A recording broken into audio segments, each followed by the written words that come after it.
Howdy everybody, this is Baked on Thronecraft.com. Merry Christmas if you're watching this today, and if not, then still hope you had a Merry Christmas. And maybe you're watching in a year, and it's still Christmas. Anyways, today we're going to talk about research and the research priority. Now, a lot of people ask questions about what research should I do first, blah, blah, blah, blah, blah. It's expensive, it's incredibly important, obviously, but you need to know where to spend your silver and your sulfur in order to get the most bang for your buck, because not everybody's going to max out all their research. So, first and foremost, your city tree, your crafting tree, your production tree, your march speed tree. Like city does right here, this research right here, city, that's important. Troop training cost reduction, you want that because you want a lot of troops. That's going to help a lot. Crafting, the last researches at the end of crafting are also incredibly useful because you want to upgrade your gear, and enhancing it is expensive in silver. If you don't have that research done right there, also you get a better immortal set bonus. So city and craft are both not incredibly expensive trees. They're pretty cheap for the most part. You see, you get a lot of power off of the end of crafting because they added up through level 15. So there is a decent amount of power there. But overall, it's worth it. You get the bonuses, and it's not expensive in the grand scheme of things. Battle is kind of the same way. Battle, you get these attack increases when you're defending, and that is very important for trapping. You need to not be attack zeroed. We've talked about that in a lot of things. You also get the march sizes, which are obviously incredibly important. So those are kind of your base researches. Production, you can do production if you want. It's not incredibly important. It helps you with gathering. It helps you with producing resources. It helps you with march size and, march like capacity and stuff like that. March speed, literally that's all it does for you. Various kinds of march speed. It's useful. You get the little bit of debuff, but it's not good for combat. So you don't need to focus on march speed unless you just want to. It's incredibly cheap, so you can just get it done just for the sake of getting it done to march faster if you want.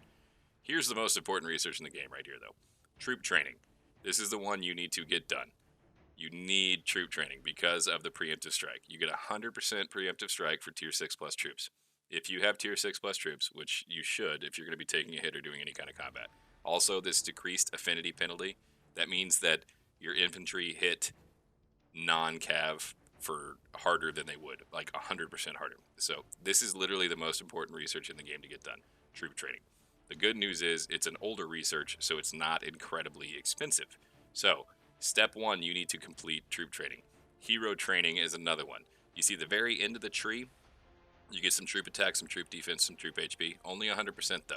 Not incredibly huge stats. See these face-offs and everything else like that, that's all good, it's decent. You're not going to win a face-off on defense though, because you're not going to be defending Radiant. Here's why you need to do hero training next, is because of these deployment and guard deputy stats. So those guard deputy stats increases, those are the most important stats in the tree, researches in the tree to get done. You need to get those done, and then you can move on to something else. Battle 2 is a little bit more expensive than the other one, but you see you get 700% attack when you're defending on all of your troop types. You also get a ton of other combat stats, everything else like that. Battle 2, a little bit more expensive again, but you get the deployable troop size. You get all of this other stuff in Battle 2, and it's just a lot of base stats that you get. So, troop training, then Battle 2. Troop training, hero training, then Battle 2. Those are the first 3 you really want to knock out. After that, you're going to go and look at troop training 2. Battle training. See, battle training it's one of the more expensive ones as well. But you get the preemptive strike debuff, which is important. You get some more deployable troop size. You get some more base stats. So battle training is another really, really good one to focus on. And again, it's not one of the most expensive researches in the game. Some of the more recent research trees are incredibly expensive, which is why we're doing this video right here. You want to know where you're getting the most bang for your buck. Most bang for your buck is going to come from troop training, hero training, battle 2, battle training, and then troop training 2 is really, really good for tier 7 stats. You get tier 7 infantry attack. See the basic HP on tier 7 though? That only really matters when you're attacking, because you never really need HP on tier 7 troops unless you're getting zeroed, which is not good anyways.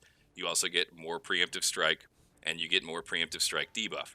See how those are only at those, like the preemptive strike was only at 30%?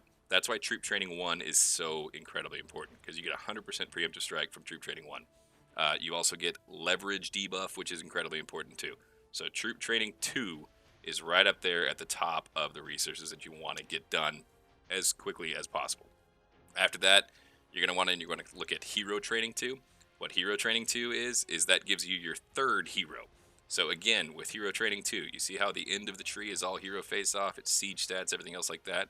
You pretty much only need to worry about going up to right there, the guard deputy stats.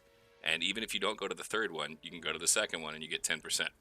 Now, these Hero Training 2 is one of the weird trees where the better stuff is not at the end, it's at the beginning. It's when you want to get those deployment deputy and guard deputy stats 1 and 2. You want to get those done. And so if you've already completed all the other researches that I was talking about, that's when you want to go to Hero Training 2. Dragon and Rally, I'll go over those in a second. They're not incredibly important because they're ludicrously expensive and they're only for attacking. See how Dragon, all of these stats from Dragon, they only apply whenever you send your dragon. So it is very, very nice to get extra dragons, for ADM and stuff like that. But overall, it's not really important to get dragon done, and dragon is very, very expensive. Rally is the most expensive tree in the game by a long shot in terms of speeds needed, resources needed, everything else like that. Everything after the very first researches in Rally are literally only used if you are sending a rally or if you're holding a capital or a sanctuary. So the only people that need to worry about completing Rally Tree are going to be the people that are the big time rally leaders that are holding your capital, holding your sanctuary, everything else like that. I literally place Rally as the last priority to get done, purely because of the cost for return. The cost for return on Troop Training 2, Battle Training, Hero Training, those are all much, much higher in terms of the ability to defend yourself and the ability to attack people. You get so much more return, so much more return on your stats and everything else like that. Again, Dragon, see how you get the deployment cooldown increase and you get the deployment count increase. That's that's helpful. It's nice to have 10 dragons per Alliance Deathmatch match, but it's not incredibly important because, like I said, all of that research only happens when you send your dragon. For privilege, the Divine Blessing enhancement right here is a big deal. That 10% reduction in Divine Blessing, what Divine Blessing is it's whenever you send a march and you see that you don't lose the entire thing, or whenever you get hit, you don't lose all of your troops. That adds 10% of troops that survive that would have died. So it will literally save you troops on every single hit that you do in the game. So that is a really, really big one. Dimensional Battle is Dimensional Battle. It's for dueling. It's for the story mode. If you like to duel, you need to get it done. If you don't like to duel, you can entirely ignore Dimensional Battle and it will be no ill effect whatsoever. So, quick recap. The most important research in the game is going to be Troop Training. And then the next one's going to be Hero Training, Battle 2, Troop Training 2, Battle Training, Hero Training 2. Those are the ones that you really, really, really need to focus on. Get your city, your battle, your craft, your march speed if you want, your production if you want done. Check the website. We're going to post all this stuff on the website with detailed stats and everything else. Thanks for watching. Like, subscribe, all that other stuff.